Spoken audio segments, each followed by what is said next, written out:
Notas previas. Pareciera que no somos conscientes de la crisis total en la que estamos envueltos. Pareciera que no somos conscientes que la corrupción es la responsable de tantos males y muertes que se dan en el país. Entonces, veamos los estragos que ocasiona la corrupción en un país desordenado, en un país desorganizado, en un país carente de líderes que no son capaces de analizar causas y raíces de la situación de la corrupción como explosivo de demolición de la nación.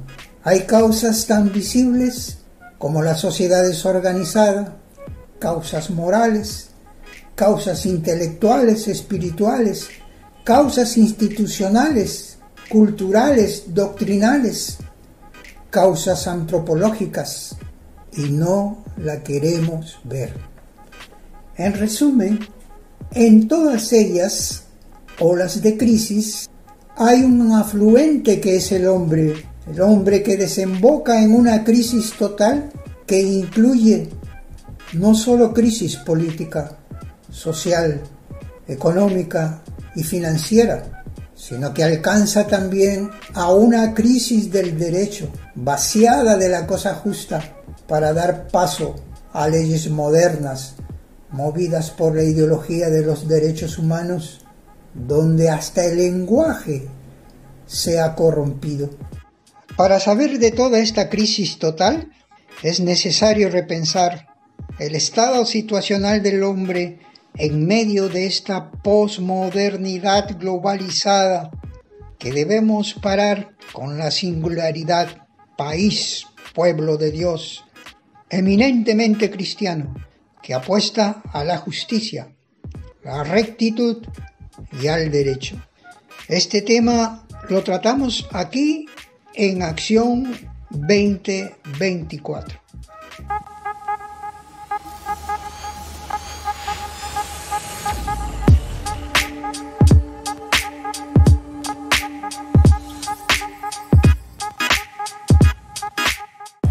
Buenas tardes, amigos, nuevamente en el ciclo sobre la corrupción, un ciclo que va a pretender que vayamos aprendiendo todo, cómo tratar, cómo luchar, cómo enfrentar y cómo obtener buenos resultados para que en medio de tanta pugna, divisiones, desencuentro, discrepancias y tanta animosidad de sobreponerse uno sobre otro, es la causante para que existan pensadores envejecidos, porque décadas y décadas y décadas la corrupción no ha sido tratada como corresponde, en todas sus dimensiones, en una realidad material y en una realidad inmaterial. Y eso es lo que hoy vamos a tratar de poder hacer entender para luchar verdaderamente contra la corrupción. No hay otros caminos. Y lo primero que tenemos que decir es que la corrupción es una visión del hombre en todas las épocas, en todas las edades, todas las generaciones. La corrupción es antigua, pero poder entenderla es una formación muy especial, una formación de años, un entendimiento, investigación y experiencia de muchos saberes, y sobre todo tener el sentido de la justicia, la rectitud y el derecho. De esta manera es necesario poner nuevas cuotas de entendimientos y de pensamientos y no estar en todo momento, en todos los eventos, en todos los escenarios, en todos los espacios, hablando lo mismo y lo mismo y lo mismo. Que la corrupción atenta contra la democracia, que la corrupción debilita la sociedad, que la corrupción más afecta a los pobres, que la corrupción es una lacra, es un fenómeno social y tantos calificativos que se dan y se quedan en teoría y no se ingresa al campo de la acción. Alguna vez escuché decir uno de los grandes filósofos como Emerson: a veces una onza de acción es mucho más que una tonelada de teorías. Y eso es lo que pasa. Estamos hartos y cansados de líderes falsos que se presentan y que están en todas las escuelas, en todas las corrientes, de todas las universidades. ¿Para qué? Para hablar pura teoría. Instituciones nacionales, internacionales como Transparencia solo establece estándares teóricos, calificaciones de naciones, pero no llegan a lo que es realmente un tratamiento de la corrupción, que es la raíz misma de la corrupción.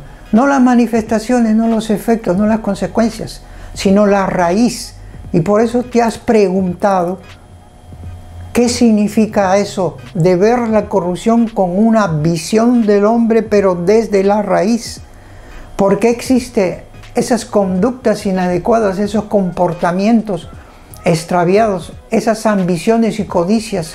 Porque no todo es una consecuencia económica, un beneficio económico, sino también son tus actos que no son sinceros, no son auténticos, que ya está mostrando una intención del corazón sobre lo que es la corrupción. Y la corrupción, en ese sentido, ya estamos hablando, hay que tratarlo desde dos frentes. El primer frente es el frente interior y el otro frente, el exterior, que es el medio, el radio, el ámbito, el espacio, el lugar donde te desenvuelves, donde hay participación de agentes, donde hay elementos circuncidantes que están más que nada como una especie de oportunidades para poderte salirte del camino de la justicia y de la rectitud, porque prefieres un reconocimiento hacia tu persona por lo que conozcas, por lo que eres especialista y por lo que puedas dar, como también una búsqueda de fuerza, de poder y de dinero. Esas causas son las raíces que está en el hombre, pero ya no ya las causas externas, sino estaríamos hablando de las causas interior. Waldo Emerson decía: es necesario hacer el gran viaje, pero hacia el interior, mirarnos hacia adentro, reflexionar por qué se dan actos incorrectos, conductas, qué me mueve, qué me motiva.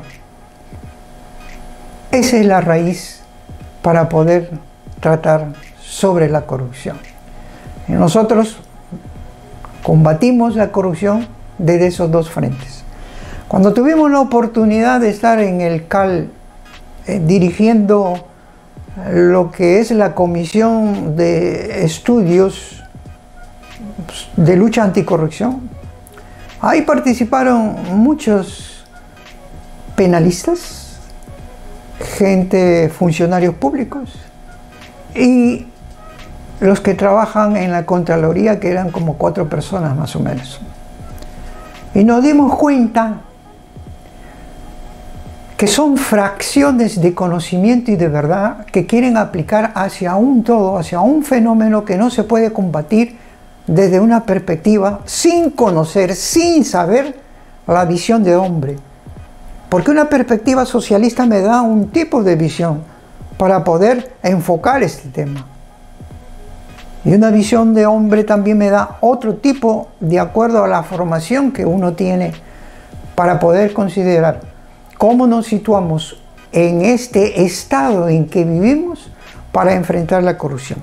Así fue que nos dimos cuenta que no había una integridad entre todos, ni tampoco unanimidad en cuanto a tratamientos de enfoque de lo que es la visión del hombre en un espacio, en un lugar, en una sociedad, en un pueblo, en una nación.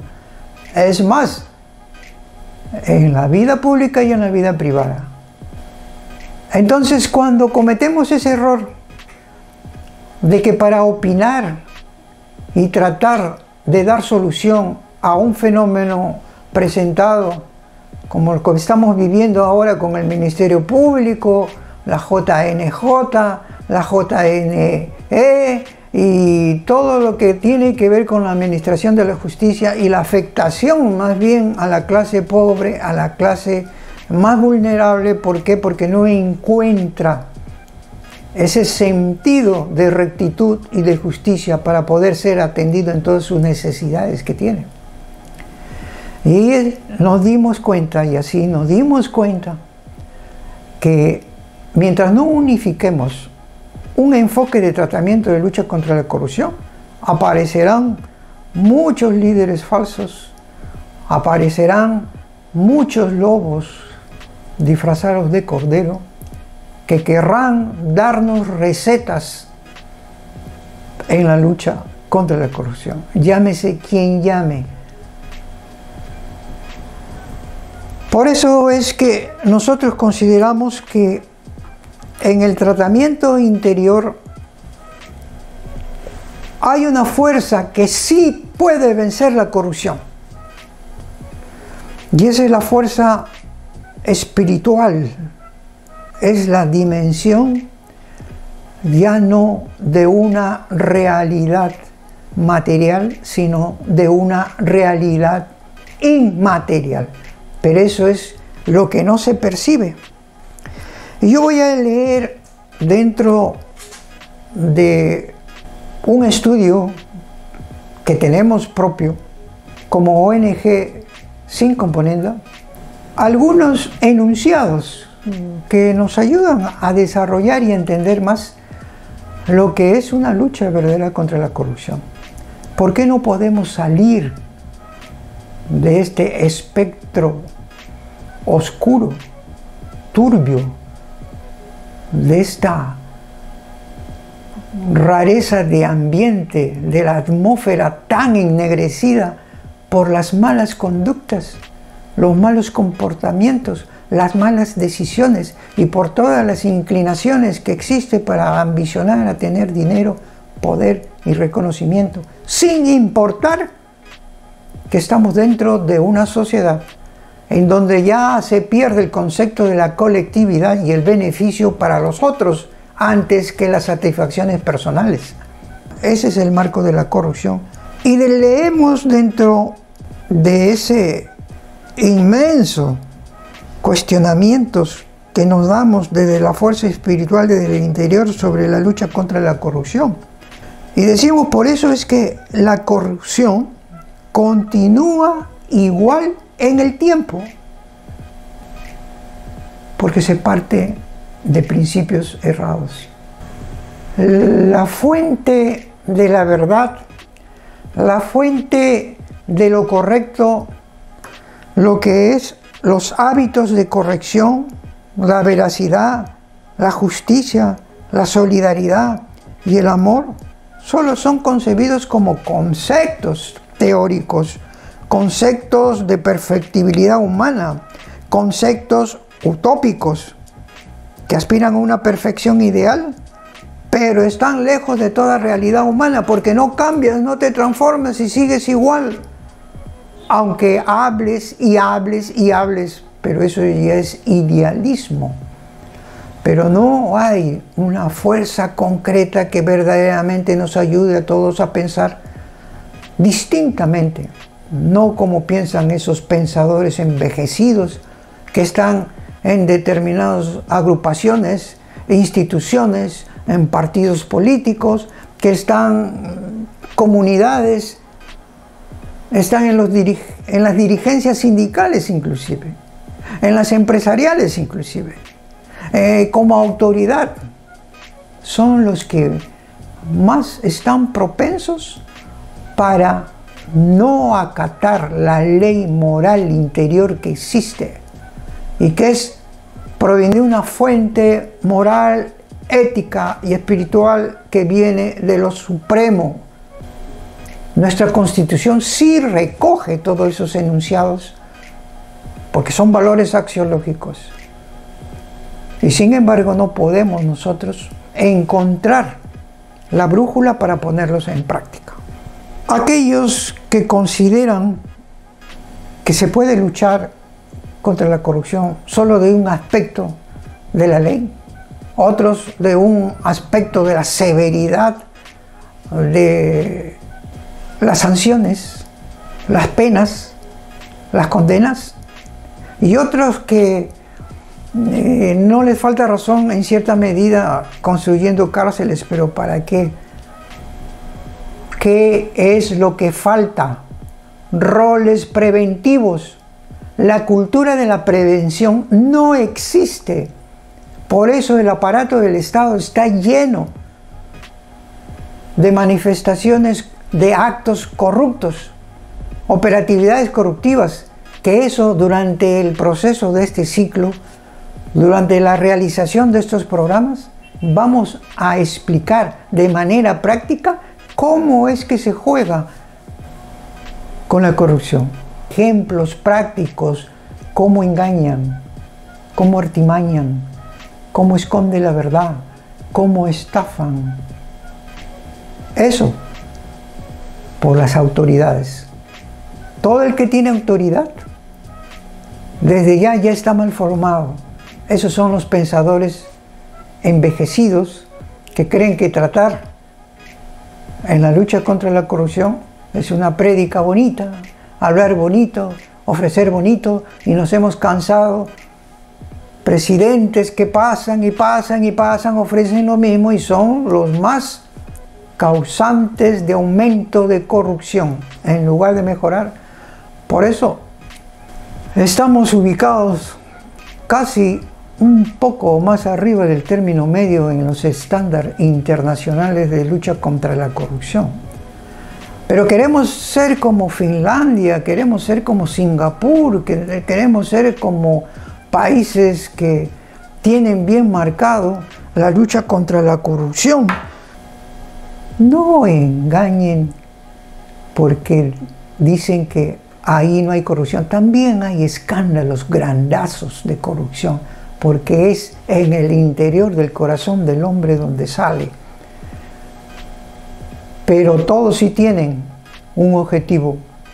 Ese objetivo es una educación de calidad. Si damos una educación de calidad donde explicamos qué cosas son los hábitos, las costumbres, los aspectos cívicos, el concepto de patria, el concepto de bien común, el concepto de obrar, de accionar, de hacer, nos daremos cuenta lo que significa verdaderamente que más que prédicas bonitas y vacías, productos de razonamientos puros y permanentes, carecen de un motor espiritual eficaz, muy eficaz. ¿Para qué? Para ponerlos en acción. ¿Qué nos falta? El motor espiritual.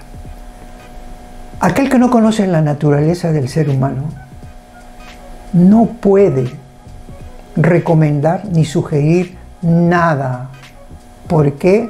Porque sería una verdad fraccionada lo que está promoviendo. Esto es un todo de tratamiento. Nuestras instituciones públicas están mal. Nuestros órganos institucionales están mal.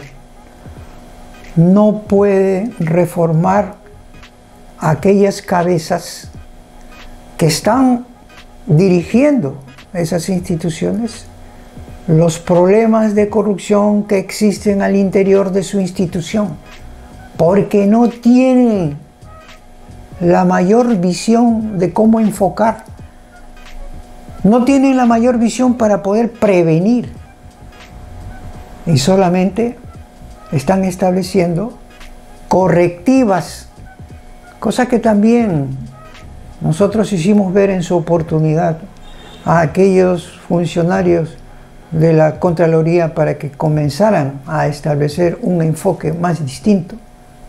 Se mejoró, algo se mejoró, pero no es completo. Así que nosotros no nos vamos a callar por tantas cosas que hay que desnudar, hay que decir y hay que anunciar. Sobre todo es de verse esta actitud en la que hay muchos profesores, filósofos, políticos, sociólogos, economistas, sexólogos, psicólogos, quienes en su punto de vista y sentido crítico, imprudentemente, lo repito, imprudentemente, no consideran para nada la dimensión espiritual que tiene su propio conocimiento, haciendo más bien mofa de una dimensión que está intrínseco en el hombre, porque cuando hablamos de dignidad, ¿de qué dignidad hablamos? Cuando hablamos de bienestar, ¿de qué bienestar hablamos? De los que tienen los poderes económicos para oprimir o explotar. Hay que tener mucho cuidado en las definiciones y en los conceptos. Y eso nos proponemos hacer durante todo este ciclo de programas. Pero sí, desde allá dejemos bien en claro. Antiguamente, en la década pasada nada más, mucho psicologismo para aplicar y solucionar problemas.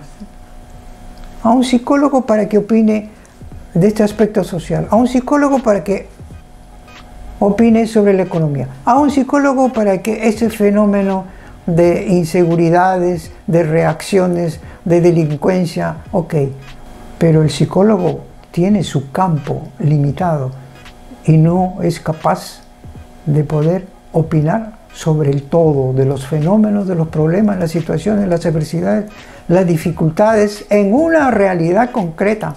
Y esa realidad concreta es nuestro país, con su propia cultura, con su propia idiosincrasia, con sus propias normatividades, sus órdenes jurídicos, pero sobre todo con el desenvolvimiento del ser humano. Así que hagamos un enfoque así. Y hoy estamos cometiendo el mismo error porque para todos ponemos opiniones de estos penalistas para que puedan hablar sobre estos fenómenos que están dándose o cómo corregir esto, pero no hablan de roles preventivos porque no hay una visión integral para poder atender todas esas situaciones. De tal manera que ha llegado el momento ya de cruzar y derribar murallas de contención, de lucha anticorrupción que está en las propias cabezas, en actividades públicas y en actividades privadas.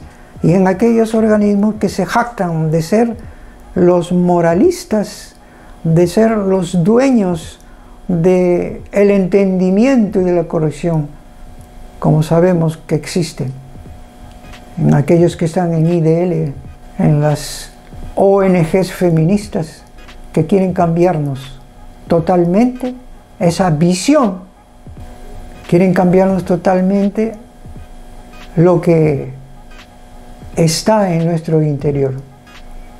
Empieza contigo mismo. Aquí mira cuáles son las personas, los segmentos más vulnerables. ¿Quiénes se merecen mayor tratamiento en la lucha contra la corrupción para que no los afecte? ¿Quiénes son los más perjudicados? ¿Quiénes son los que pierden? Los pobres. ¿No se va a cambiar esto si no cambiamos primero desde adentro? Desde el interior se inicia la corrupción que está en ti.